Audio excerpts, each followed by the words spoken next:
Why do some people seem angry all the time, even when nothing has obviously happened to them? Why do they walk into a conversation or a news story already furious, already certain of who the enemy is?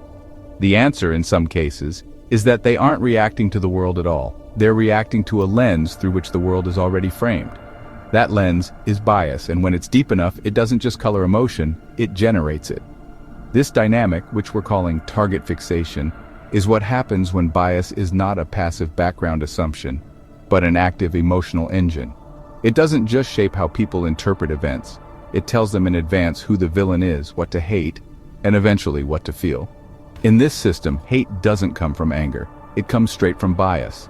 Hate is not a response, it's a directive.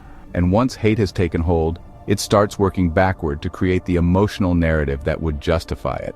That's where anger comes in, but not as a natural response to harm. Here, anger is manufactured. It's not illegitimate in its intensity, but it is ungrounded in real proportional experience.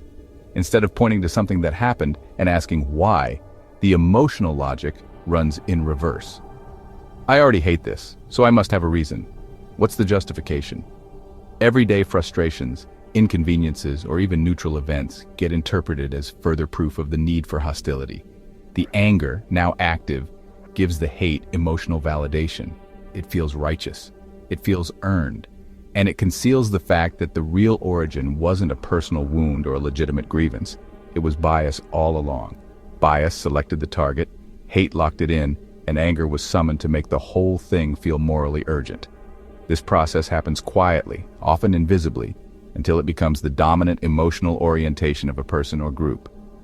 Target fixation is especially potent in ideological systems, political, religious, cultural, where bias is inherited and reinforced through repetition and insulation from alternative views. Within these systems, hate doesn't feel chosen. It feels like the obvious response to a dangerous world.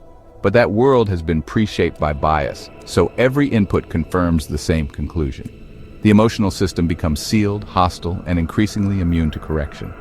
Disrupting target fixation means attacking it at the root, the biases that pre-select enemies before harm is even experienced.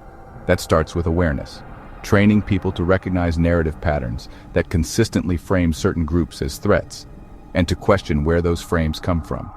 It also means building emotional discernment, so anger can be evaluated instead of just obeyed. And it means fostering experiences that interrupt the fixed pattern, real human interactions that make it impossible for bias to hold its shape. Target fixation thrives on abstraction. It dissolves in the presence of reality.